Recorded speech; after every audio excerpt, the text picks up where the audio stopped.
We're at an inflection point, and it's very worrying, very dangerous. We've got to overcome this extreme polarization. We have to persuade our people that their fellow citizens who disagree with them are not their enemies. As America reels from the assassination of Charlie Kirk, I sat down with legal scholar, political philosopher, and Princeton University professor Robert George to understand our current political moment. And we could easily fall into a cycle of revenge. And then what becomes of us? For years, he's been contemplating how the age of faith and the age of reason have been succeeded by what he describes as the age of feelings and moral relativism. His new book is titled Seeking Truth and Speaking Truth: Law and Morality in Our Cultural Moment. Our true enemies are people who want to sow division among our people. They benefit if we treat each other as enemies. This is American Thought Leaders, and I'm Yanya Kellick. Professor Robert George, such a pleasure to have you on American Thought Leaders. Thank you. It's a great joy to be here. It's a difficult day. You know, this is the aftermath of Charlie Kirk's assassination. And, you know, I've been dwelling in this, as have so many Americans and even people outside of the country. And I've been asked to talk about it on various programs. And I keep thinking about the fact that actually everything you're talking about in this book that we'd planned to do an interview on for months now is kind of central to what's happened. What do you think? Well, we're speaking with each other the day after this horrible murder, this assassination. I knew Charlie, didn't know him well. We weren't close friends, but we had lunch once together a couple of years ago, had a very good conversation. And then Cornel West and I were guests on his podcast just a few months ago, and he treated us both with enormous respect and gratitude and dignity and kindness. So it hit me personally. But of course there's a larger significance to it. We don't know all the facts yet, but everything is pointing to this being a political murder, a political assassination. And that's chilling. It's far from the first that we've had in this country, but we hate to see this. And the suspicion that all of us had, I think I'm speaking for everybody who's hearing us, the suspicion that all of us had right off the bat is one we hoped would prove not to be true. And that is that this was, in fact, a political assassination reflecting the increasing strain, the increasing polarization of our country. We've now reached a circumstance in which citizens who disagree with each other, in so many cases, don't simply regard each other as civic friends, despite our disagreement, or fellow citizens with whom we happen to disagree. Rather, so many regard themselves as enemies of those with whom they disagree. And enemies are not to be reasoned with. Enemies are not to be argued with. Enemies are to be destroyed. And it really looks like somebody, perhaps more than one somebody, who knows, who regarded Charlie Kirk as an enemy because of his beliefs, decided to eliminate him, leaving a widow with 2 small children who will grow up without a father. This is a personal tragedy, but one that seems to have a much larger public significance. Your book is called Seeking Truth and Speaking Truth. I think that's something Charlie actually was trying his best to do in both cases, actually on both counts. Right? Well, what I call for in the book, and what Cornel West and I in our work together, our teaching, our lecturing, our writing together have tried to do, is to persuade people that the way forward is not with animosity and acrimony, and certainly not with hatred and violence, but rather with civil discourse in a spirit of civic friendship, acknowledging that our disagreements are serious, over serious matters, very profound issues in our politics and in our culture, but that they can be worked out by words, by engagement, by listening to the other guy. beginning with recognizing that we're all fallible. We all know we aren't right about everything, right? I mean, do you know any human being on the face of this earth who only has true beliefs in his head and no false beliefs? Can anybody claim, oh, every belief in my head right now is true and none are false? Not a single human being on the face of the earth can claim that. We all know that we hold some false beliefs. And we also know, if we're serious, we'll admit that we're capable of having false beliefs not only about the minor, trivial, superficial things of life, the things that don't matter that much, the things we don't really care all that much about. We frail, fallen, fallible human beings are capable of having false beliefs, being wrong about the profound, important things, about the great issues, the issues of human nature, the human good, human dignity, human rights, human destiny. We can be wrong about the things that really matter to us. And that is a knockdown argument, a knockdown reason for treating people who disagree with us, even about things we really care about, even about things that are critically important to us, as friends from whom we can learn despite our disagreement. Friends that we should engage in a truth-seeking spirit, willing to listen, not just hear, but to listen. That's the message of my book. That's the message of seeking truth and speaking truth, which is why I want especially young people to read the book. Now, I want people my age and people your age to read the book as well, but I care even more that they give it to their children, or in my case, to their grandchildren, because if this generation rising today does not adopt a spirit of civic friendship, if they don't value civil discourse, then I promise you something. This grand experiment in Republican government and ordered liberty, bequeathed to us by our great founding fathers, will be lost. It depends on citizens treating each other when they disagree, not as enemies to be destroyed, but as friends to be reasonably disagreed with, argued with, engaged, perhaps passionately, but peacefully and in a spirit of friendship. Something I've been saying on a number of these shows that I've been on today, talking about this whole horrible situation, is this term, it just came to my mind. It was the words are violence. Okay, this idea that words are violence. And I find it, I mean, maybe it's in the spirit of what happened here. I realize this is one of the most pernicious, terrible concepts, because I mean, and this is, I'd love it if you could kind of, dig into this and show me where I'm wrong or whatnot. But it seems to me like human beings figure it out.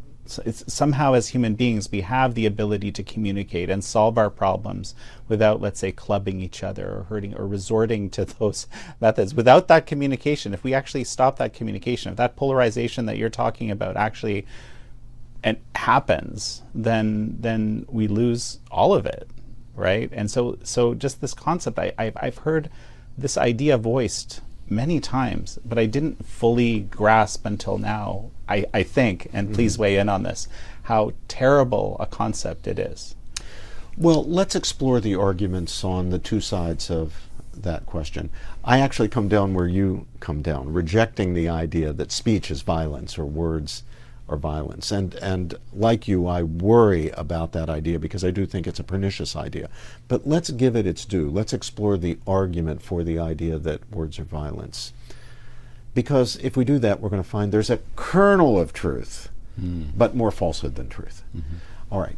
So, words can incite violence. There's no question about that. You know, if we've got a starving crowd in front of the home of a farmer who they believe to be hoarding corn when they and their children are starving, and I get up in front of the crowd and say, he is starving us. He's the one who is responsible for our plight. Let's kill him and take his corn. That is inciting violence. So words can incite violence. And less directly, calling somebody Hitler, or calling somebody a monster, or accusing somebody falsely of horrible things like racism and all the various phobias, can lead people to think that a monster like that should be taken out. A monster like that should be destroyed. A monster like that should be killed. You probably heard this line that transgender activists sometimes say. It's a horrid line. They say, punch a TERF. TERF meaning a feminist who rejects transgender ideology. That's calling for violence. So there's the kernel of truth. But it's mostly falsehood for this reason. Words are words. They are not violence. Speech is speech. Speech is not violence. And violence is not speech. And violence can never be defended as a form of expression. If we fall into the error of believing that speech is violence or speech can be violence, then we are inviting a justification for violence on the other side as a response to the so-called violence that is really just somebody exercising his or her right to freedom of speech. I can't help being a professor. I always want to give you the argument on the two sides. But this is exactly what I was looking for. And indeed, I mean, I think there's a compelling argument to be made that the demonization of, say, the president and many others, Charlie Kirk certainly, and many others, as these very extreme things that you mentioned, right? For example, Hitler, Nazi, whatever. That some crazy person who Yes. imagines they're going to do good, and actually in this situation, I mean, what would you do if you knew that this person was going to be Hitler? Maybe you would feel justified in throwing out your moral boundaries, right? Well, look at what we're seeing right now. There are people. In one case that I noticed, it was a person who claimed to be a Christian, who was celebrating the murder of Charlie Kirk on the ground that a Nazi had been taken out, a Nazi had been given his just desserts. This is outrageous. And of course, the consequences of that, if it would become a widespread view for our democracy, for our republic, would be absolutely horrific. And my real worry is this: violence begets violence. Political violence doesn't solve anything. I hate to quote Stephen Colbert because I am not a Stephen Colbert fan, but he was right when he said, in response to the murder of Charlie Kirk, political violence doesn't solve anything. It only leads to more violence. Violence on the one side provokes violence in return on the other side. And we could easily fall into a cycle of revenge. And then what becomes of us? It's got to stop now. People on both sides, the right and the left, have to say, it stops now. We will police the crazies on our side, and we need you on the other side of this political or ideological divide to police the crazies on your side. You need to make it clear to everybody that violence is an unacceptable way to deal with disagreement. And this maybe, I don't know, I've used the word irony, or that some people say, this is probably maybe the reason why he was actually assassinated, because Charlie Kirk's kind of weapon was words and very convincing arguments, and having the desire to go into places where there was vociferous opposition to him, right? And have those arguments and maybe change a few minds. And I think this is critical because I believe even I spoke with this about him once, not viewing the other side as the enemy, as you pointed out, like not actually seeing the other person as just another flawed human being. Yeah. And in one's heart, right? I think that's it seems like to me to be the key. That is absolutely the key. When we view each other as enemies, we separate ourselves. I mean, we've gotten into a crazy situation in this country with the extreme polarization, in which sometimes Thanksgiving holiday becomes a battlefield. Or if it doesn't become a battlefield, sometimes it's not a battlefield because people choose not to come together for Thanksgiving, despite being members of the same family. Brothers and sisters, uncles and aunts and nephews and nieces, moms and dads, grandparents, can't sit down together for a Thanksgiving dinner, a common celebration, giving thanks to God for his bounty, for all the goodness, all the blessings that we enjoy. They can't sit down together because they have political disagreements. Now, that is not to belittle the importance of political disagreements. We have profoundly important, morally, deeply significant disagreements in this country. Think of our disagreements over the sanctity of human life, issues like abortion and euthanasia, important issues of religious freedom, freedom of speech. There are very, very important issues in this country.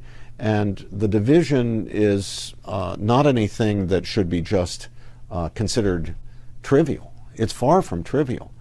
But nevertheless, citizens of a democratic republic have to be able to engage each other, even on those issues, not only peacefully, but in a truth-seeking spirit, in a humble spirit, in a spirit of willingness to listen and not just to preach. We're not going to get anything anywhere in our relationship if I think my job is to preach to you, call you names if you disagree. And you're not going to get anywhere if you think your job is to preach to me and call me names. My job is to give you my reasons for thinking the way I do, and then listen, not just hear, not just sit politely while you talk. Listen to your reasons for thinking something different, your reasons for believing that I'm wrong about the thing that I'm defending and you're criticizing. And then our roles are reversed. Then you give your reasons. And I might find those reasons persuasive, but if I don't, then I give you my reasons for thinking, no, you don't have that one quite right. One thing that strikes me here is, and this is, my interest for years has been in understanding communist China, understanding how communist systems seek to influence us, how they view us as almost an existential threat in every instance. I'm going to say us, I'm talking about America specifically, but the West, free societies in a broader way. Their interest, and I think the greatest weapons they've always had, whether it was the Soviet Union or now communist China, is their information warfare operations, is their ability to push ideas into societies. And I read in a few places in your book, you talking about how it became, for example, cool, right, to view yourself as a kind of an enlightened communist. There was kind of an equivalency between the Soviet Union. That was something that was actively pushed by the Soviets, right? And it was an insane proposition from the beginning, as Solzhenitsyn, and you have an amazing chapter about him in your book, put to rest finally, right? I think, right? But this they're so powerful in this way, and their goal is not to convert everybody into being communists. Their goal is to create that polarization and have the two sides fight each other. And this is to me the biggest challenge, because it's like there's someone always fueling that fire, even some people here. And I don't think I think it's a small group of people that want to see it all burn. Our true enemies, whether it was the leadership of the old Soviet Union or whether it's the contemporary leaders of China or North Korea or Venezuela, our true enemies are people who want to sow division among our people. They benefit if we treat each other as enemies rather than civic friends who happen to disagree with each other. I think totalitarian regimes, whether they are Nazi or fascist regimes on the one side or communist regimes on the other side, always like to depict themselves as idealists, and they try to appeal to young people by portraying themselves as idealist regimes. And then they try to explain away their sins and offenses, their horrible atrocities that they commit. And all totalitarian regimes commit massive atrocities. The death count from Nazism, the death count from communism is off the charts, almost unimaginable. What they do is they try to depict those evil things that they do as excesses of zeal in their idealism. But the reality is this: it's about power for certain people who have control. Whether it's the communist leadership in China, whether it's Joseph Stalin in the Soviet Union, whether it's Adolf Hitler in Germany or Mussolini in Italy, it's all about control. And it's important for them, in controlling the people over whom they rule, that those people see the state that they lead, and in some ways that they embody, as the ultimate thing. The real threat from the West, and especially from America when we're at our best, to every totalitarian regime, is that it's central to the American understanding, it's central to the American idea that no mere human power is ultimate. The state is not ultimate. The president is not ultimate. The Supreme Court is not ultimate. There's something over them to which they are answerable and under whom they are accountable. And of course, that is Almighty God. The very founding document, our Declaration of Independence, states the proposition clearly. We hold these truths to be self-evident, that all men are created equal, that they are endowed by their Creator with certain unalienable rights, and among these are life, liberty, and the pursuit of happiness. What do we see there? We see the view being expressed, the proposition that our rights don't come from presidents, kings, parliaments, congresses, Supreme Courts. They don't come from the state. They come from no merely human power. They come from the hand of God Himself. And because no merely human power gave us our basic rights, no merely human power, no communist dictator, no fascist Führer, no president, no king can legitimately take those rights away. That's the real threat to every form of totalitarianism. If we ourselves, Solzhenitsyn warned about this, if we ourselves abandon our belief that there is some higher power, that there's a God above the state to whom the state is answerable, then we will be defenseless against these totalitarian regimes. And the grave danger is that we will become one ourselves. You know, you have this amazing chapter with Heinrich Heine, his, prophecy around exactly what you're talking about. I want to jump on that in a moment. Before we go there, I just, why do you think that this is such a profound cultural moment? Because it is. We all feel it.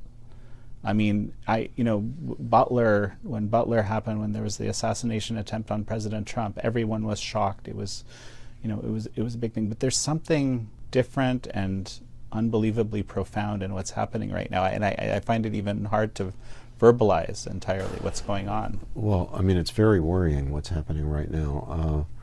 Our extreme polarization seems to be now cashing out in violence, political violence.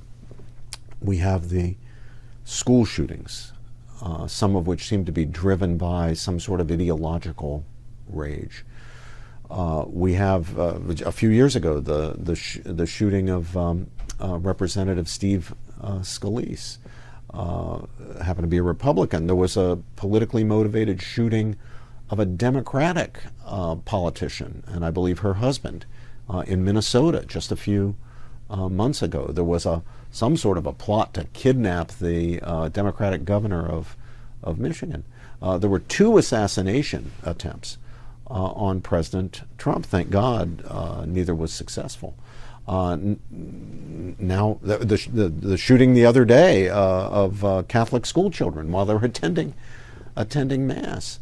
And now we have the assassination of a political activist who was all about the business, even when he was shot, of engaging people who disagreed with him in rational discourse, rather than pulling out knives and guns and fighting. So yeah, there's something going on. It's something very big. We're at an inflection point, and it's very worrying, very dangerous. We've got to overcome this extreme polarization. We have to persuade our people that their fellow citizens who disagree with them are not their enemies. We need to restore civic friendship. So one thing that seemed very positive to me was that people that I've noticed that often use very extreme rhetoric, I'm not going to name names, a number of them seem to mention what you said, that violence is never the solution. Like that, it's almost like that was a kind of common refrain among many people, even whom one might associate strong extreme rhetoric with. So that it seems like a positive development, but is this something that will last? Is it something performative? I don't have the answer. Yeah, I mean, I think it's probably mixed, actually, to tell you the truth. I think there's some people for whom now, in view of the horrible atrocity that was committed yesterday, there are some people who think, well, the safe thing for me to say to preserve my standing, to preserve my career, is to say violence never solves anything. But they don't in their hearts believe it. And then there are other people who genuinely do believe it. Some of whom themselves perhaps have, in moments of passion, said some rather extreme things. I mean, Charlie himself, especially when he was younger, sometimes in moments of passion, said some rather hyperbolic things. He'd grown quite a lot from the Charlie Kirk of the 18-year-old Charlie Kirk to the 31-year-old Charlie Kirk. He'd experienced an enormous kind of spiritual awakening and spiritual growth and development. His attitude toward civil discourse had grown much friendlier, and he had made civil discourse an actual cause of his. That didn't start when he was 18 years old. He was much more confrontational when he was younger. So we all grow and we all learn. But I hope that even the people who, for now, are merely engaged in performative statements like, well, violence never solves anything, will reflect and think, is this the kind of world I want for my children, for my grandchildren? Is this the kind of legacy I want our generation to leave to future generations? The answer to that is clearly no. Any sane person knows that the answer to that is clearly no. So we've got to get beyond the merely performative stuff and embrace in our hearts the truth about the importance of civic friendship and civil discourse. You know, one author, James Lindsay, framed this in a very interesting way. He said, we're heading toward, we kind of have to choose. I mean, I'm paraphrasing here. It's a really well done short essay. Catharsis or civilization? And it's very interesting, like when I was reading Heinrich Heine's, again, remarkable prophecy in your book. Really, it's a prediction of the rise of Nazism. Right. Now he doesn't say, oh, there'll be a guy, his name is Hitler, he'll have a funny little mustache.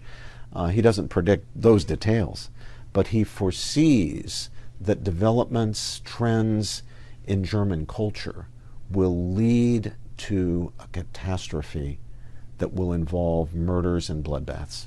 And the central piece of the argument, I mean, I think maybe you already made it, actually, as we've been talking, is that the removal of the higher power that we are accountable to precipitates this? Heinrich Heine is a German Jewish Christian poet and essayist, writing in the early part of the 19th century. And about 1830, 1831, 1832, he's publishing some essays on religion and culture in Germany. And he looks out, and what does he see? He sees the German people losing their Christian faith. He sees the substance of the faith collapsing. Now, the old forms are still there, but the substance is being lost. What he's seeing is the development of secularization. And he looks at that and he says, this is not going to turn out well for Germany or for the world. And he's a poet, he uses wonderful metaphors and similes. He says, the restraint on the ancient German love of war, the love of war of the ancient Teutonic pagan peoples, the restraint is the result of Christianity, the bringing of the Jewish ideas of man made in the image and likeness of God, of care for the widow and the orphan, the vulnerable, the weak. Christianity brings these Hebraic ideas to Germany, and it tames the Teutonic love of war and conquest and domination. But he says Christianity is now failing in Europe. He says, when that great talisman, the cross, falls, Then he says, Thor, the German Teutonic god, Thor, with his giant hammer, will rise up, rub the dust of 1,000 years from his eyes, and smash the great cathedrals, or destroy Christianity. And when he does, Heine says, then what will follow, just as thunder follows lightning, what will follow is a play enacted in Germany that will make the bloodshed and carnage of the French Revolution look like an innocent idyll, like an innocent walk in the park. The French Revolution was the bloodiest, most dreadful thing Europeans had ever experienced. It was a complete nightmare, the terror, the guillotine.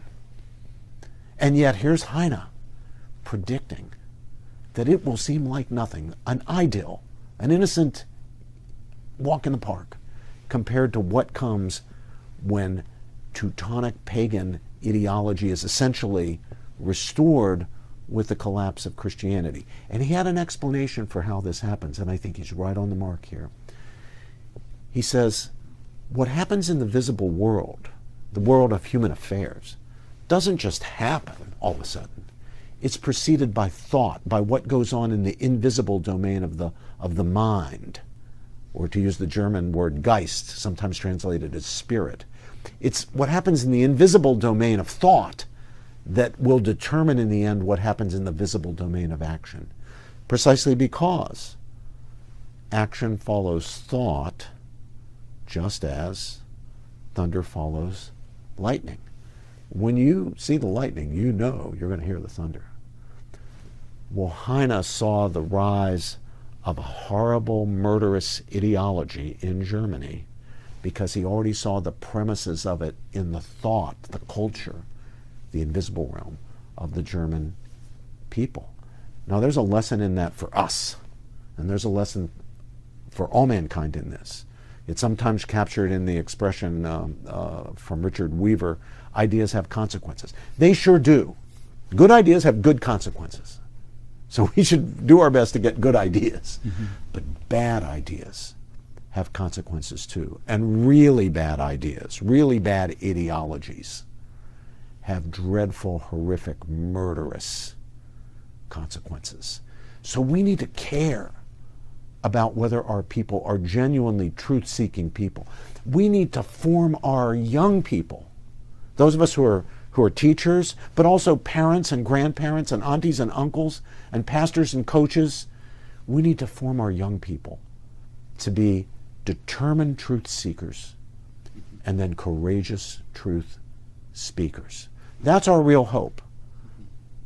It's if we can form our young people to care about the truth, to seek the truth, and then to be willing to speak the truth, not only when it's popular, but when it's unpopular. You know, you've taught a great many idealistic young people. I have. And so, you know, what would you say directly to them at this moment? How to handle this? I mean, some people are still grieving. Somehow, and this is again, I'm talking about this moment. There's just something there. I see all these messages of people saying, "I didn't really know Charlie very much, but this is profound for me. I've seen this. It's personal. It's personal, mm-hmm. Yeah. right?" Or, you know, I mean, the gamut. There's this Charlie's, you know, assassination somehow. I don't know. Is it catalyzing this inflection point? I can't quite make sense of exactly what's happening. But I feel like everything after today somehow is going to be different. Well, first, let's say what the cause for concern is or worry is. Beyond the dreadful, horrific murder of a young father, you know, leaving a grieving widow with 2 small children who will be fatherless. I mean, the incalculable evil of that.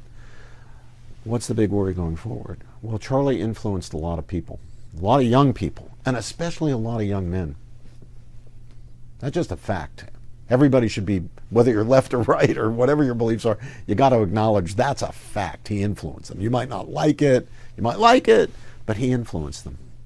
And among the things he influenced them to believe was that we can win in advocating for our beliefs and our policy, the policies we favor, by making the best arguments, by making rational arguments, by engaging the people who disagree with us and winning them over, convincing them, not wrestling them to the ground, not destroying them, not shooting them, but by arguing with them, by trying to win them over. That was his message. There will be some young people, and I fear that it will be especially some young men, this is the biggest worry, who will say, Charlie tried it. I looked up to him. But you know what we learned on September 10th, 2025? Charlie was wrong about one thing. We can't win with arguments, with reasons, with civil discourse, with trying to persuade people, trying to win them over. The only way you win at the end of the day is with force. And I've seen the intimations of this nature as well, and I'm also find it deeply concerning. And I don't know if it's just in Greek, because people need a little bit of time to process these things, right? Oh, well, that's certainly true. Yeah. But I hope that especially young men, but young people generally, or anybody who looked up to Charlie or came under his influence, will recognize that if Charlie were here, if this happened to some other major influencer and Charlie were here, he would not be drawing the conclusion that let's turn to force, let's fight fire with fire, let's avenge this murder. The reason he wouldn't is that Charlie was a serious believing Christian. He wasn't always a serious believing Christian. When he was younger, he was a more secular, libertarian sort of guy, much more interested in confrontation. But he experienced a great kind of spiritual awakening and spiritual growth to the point where the Charlie now we remember is one who did believe in the power of ideas and the power of arguments and the power of reason and of reasoning with each other. And he would say, violence is not the answer here. We're not going to answer evil with evil. We're going to answer evil with good. That's the Christian way. That's the Judeo-Christian way. That's the religious way. And I think that's Charlie's way. Would it be fair to say it's the natural law way? Absolutely would be fair. It's fair to say it's the natural law way. Yeah, that's right. This is something you know a little bit about. Natural law is all about, natural law theory is all about trying to identify the reasons that are accessible to our unaided reason for understanding this or that to be the right thing to do and the other thing to be the wrong thing to do, and then mustering the strength of character to do it. A natural law theory is a theory about right and wrong insofar as right and wrong can be known by the activity of deliberation, judgment, inquiry, rational exploration. So a natural law theory does not appeal to revelation. It's compatible with the idea that there are also things we can know by revelation, and that revelation reinforces much that we can know by reason, and that revelation tells us some things that are not accessible to reason. But a natural law theory holds this much, that there are things about moral truth, about justice, about right and wrong, that we can know by reason, and we're accountable for knowing it and for living in accord with it, and we should do that. That's what a natural law theory is. And my own academic work, a very significant portion of my own academic work, has been on natural law theory, which is not a distinctively Christian theory, although the Christian church did embrace and continues to embrace natural law thinking. It actually begins in the pre-Christian period with the great pagan thinkers of antiquity, figures like Plato and Aristotle, especially Aristotle, and Cicero. One of the things I've just been reflecting on a bit more generally, but this is, somehow, I didn't know Charlie very well myself. We were friendly. We knew each other a little bit. I interviewed him a number of times, and he was always very gracious. And also, I learned a lot from him about the conservative movement as I was discovering it. But we were talking about our enemies, right? And you have a quote that I actually pulled because I thought it was very interesting. You say, "Our own worst selves are our own worst enemy." And so is that's beyond even talking about some of these communist, totalitarian, and so forth regimes that seek to subvert us. You believe that? Oh, absolutely. I think this is something that Charlie would agree with. Yeah. I mean, we all know at some level that the real divine, I'm quoting here, of course, the real fundamental divide between good and evil runs right through every human heart. We struggle with ourselves, and we struggle with ourselves because we're not purely rational creatures.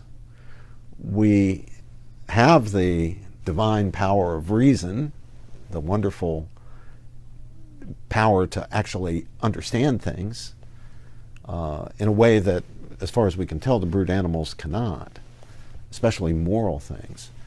But in addition to our rational faculties, we are emotions. We have emotions, we have passions, we have desires. And as long as our desires are under the management of our reason, we're going to be okay. But of course, our desires can be wayward. Our passions can be wayward. Our emotions can be wayward. They can tempt us to do things that are contrary to what reason requires, or contrary to what faith requires. And they can sometimes overwhelm our reason and overwhelm our faith. Religious people have a name for that. It's called sin. But the whole project of a human life, really, I mean, think about it. The whole project from womb to tomb of a human life is constructing a character in which our wayward passions do not lead us astray, but are constrained by our judgments, founded in faith and reason, as to what is good and true and right and just.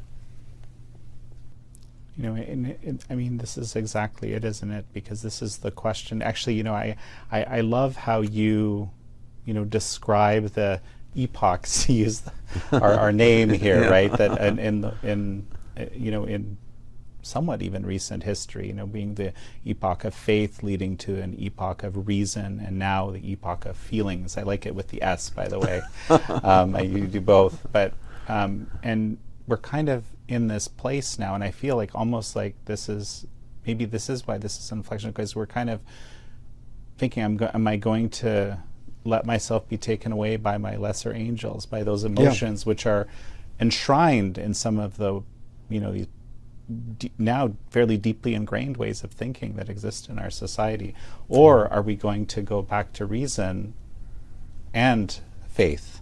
Yeah. Because I know that I also remember that you're in the school of pulling from both of the previous two epochs. Yeah, I myself believe that faith and reason are complementary. They're not in opposition or even in tension, for that matter. I quote the great opening line of the encyclical by Pope John Paul II, the late pontiff, on faith and reason, in which he says faith and reason are like the two wings on which the human spirit ascends to contemplation of the truth. I grew up in the hills of West Virginia, in Appalachia, the heart of Appalachia, and people hunted, and among the things people hunted were birds, ruffed grouse, ducks, pheasants, things like that. And if you were out hunting and you winged a bird, that is, you didn't kill the bird, but you hit one wing, you disabled one wing, and it fell to the ground, that bird would flap with all its might, the one good wing, trying to get back up off the ground into the sky for safety, but it wouldn't actually get off the ground. It would just keep going around in a circle on the ground, because it takes both wings for the bird to ascend. That's why it's such a beautiful metaphor when the Pope uses it. The faith and reason are not enemies. They are the two wings on which the human spirit ascends to contemplation of the truth. But you brought up that business about the epochs. I open my book, Seeking Truth and Speaking Truth, by just observing, pointing out that the historians are fond of breaking up the eras, the epochs, into the age of this and the age of that. And so they say that the medieval period was the age of faith. Now, what do they mean by that? Well, they mean for the great medieval thinkers, whether they are in the Christian tradition, St. Thomas Aquinas, St. Anselm, the Jewish tradition, people like Maimonides, the Islamic tradition, people like Averroes.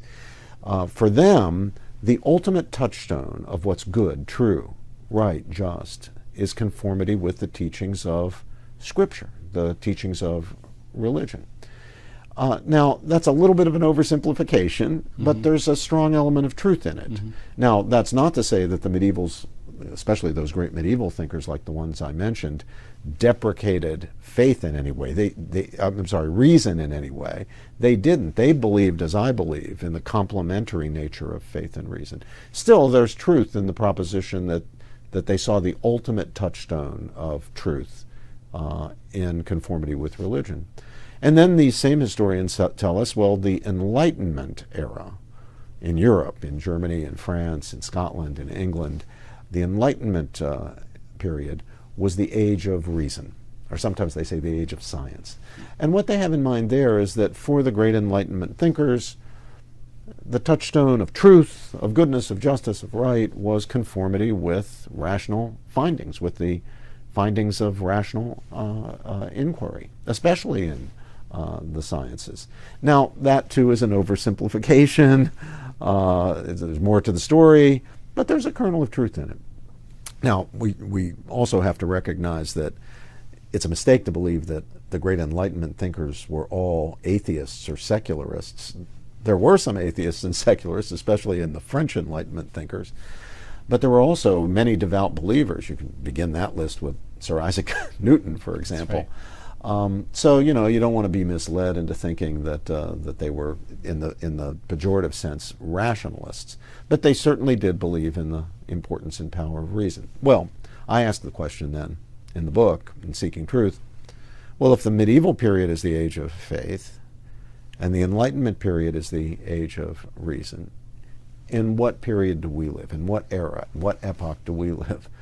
Well, people today, many people today, especially many young people today, certainly don't treat faith as the touchstone of truth, nor do they treat reason as the touchstone of truth.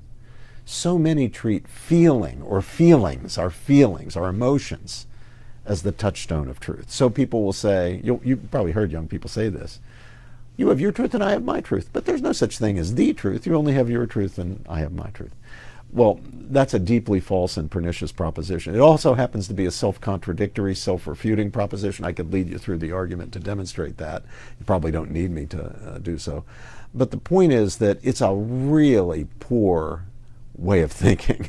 It's, at the end of the day, indefensible, and yet many people hold it, and so they identify truth with their feelings and are impervious to even hearing an argument against, quote, their truth, because their truth remains their truth no matter how effective your argument, your rational argument is at refuting it or defeating it.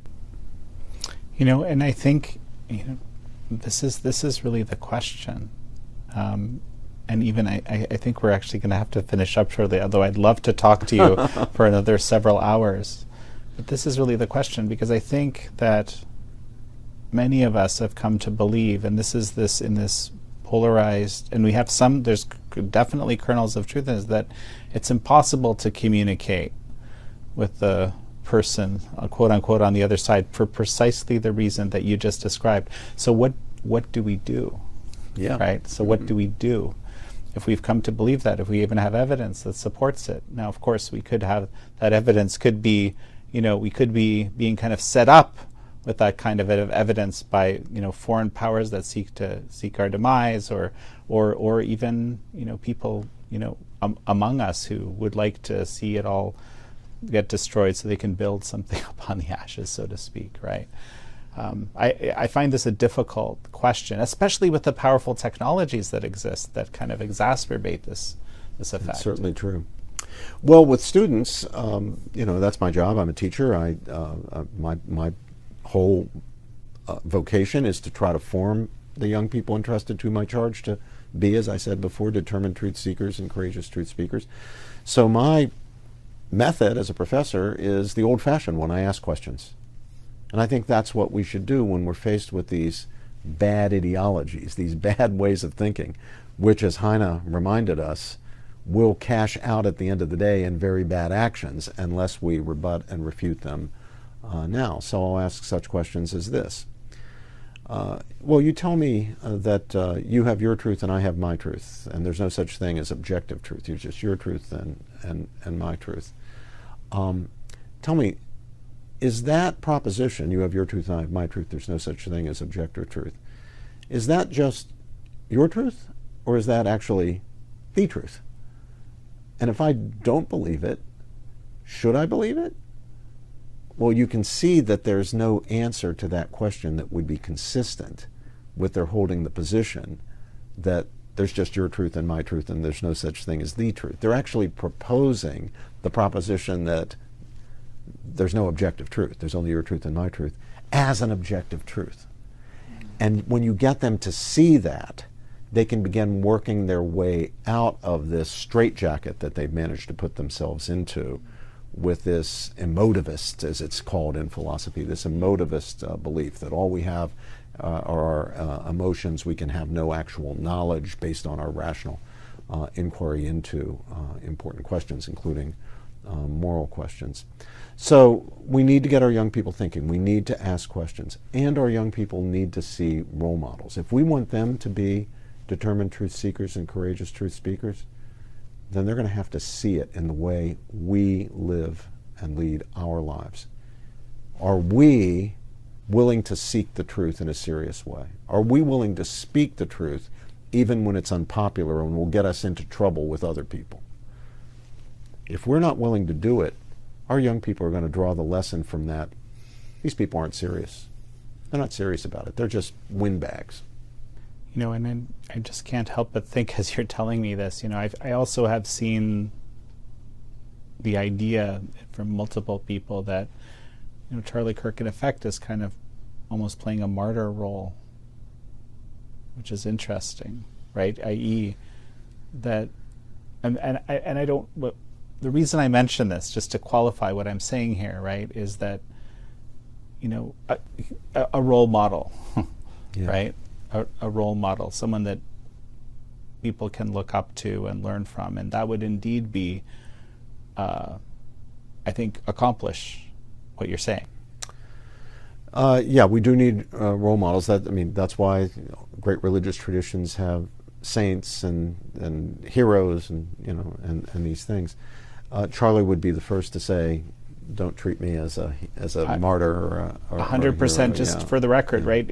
I rewatched an interview with him recently, and twice I asked him some questions. He had been very successful at mobilizing some young people. He said, "Well, you know, I'm not taking the credit for this." Yeah. Right. So absolutely, right? Absolutely. But on the other side, this has to be said. Anybody who goes out into the public square under the polarized conditions we find ourselves in today, and who develops a reputation, and who speaks very bluntly, as Charlie did, and who advocates causes that many other people believe are not only wrong but pernicious, knows that there's always a chance, knows that he's vulnerable to somebody just being so upset with what he is willing to say in the public square that some violent action will be taken against him. And that's true whether you're on the left, like my friend Cornel West, or whether on the right, like Charlie Kirk. You know at some level that you're taking a chance every time you go out in public and make controversial statements. So Charlie knew he was taking a chance. And I'm sure that was something of a weight on him. He knew he was the father of two very small children. Those children are now orphaned. They're going to grow up without a father. He left a young, lovely, grieving widow. So I'm sure Charlie wouldn't want us to call him a martyr or call him a hero. But I think we have to say he did what he thought was right, what he thought he was called to do. You can disagree with him, but he did what he thought was right, what he thought he was called to do, knowing that it came with risks, not only risks of vilification, but even risks that he would be violently attacked, as, alas, he was, and killed. Well, and this, I think, as we finish up, I think this speaks to something which it figures incredibly prominently in your book, and is your call for courage among us. There's no substitute for it, and we can't do without it. We needed it from the very beginning to found a republic. Our founding fathers needed to have the courage to put their own lives at risk. They pledged their lives, their fortunes, and their sacred honor when they signed the Declaration of Independence. No previous republic had ever succeeded, by the way. They'd all failed and fallen, oftentimes falling into the worst forms of despotism. So they were taking a risk right there, in opting for a republic rather than, making George Washington the new king or something like that. But they also knew that when they signed the Declaration, when they decided to break the ties with the Crown and with Parliament and with the mother country, that they were putting their heads in a noose. That if the revolution failed, and the odds were highly against it succeeding, if the revolution failed, as most people thought it eventually would, they would be hanged for treason. So these were men of courage. Now, they had their faults. Jefferson and Washington owned slaves. Jefferson never manumitted his slaves, despite saying and knowing slavery was wrong.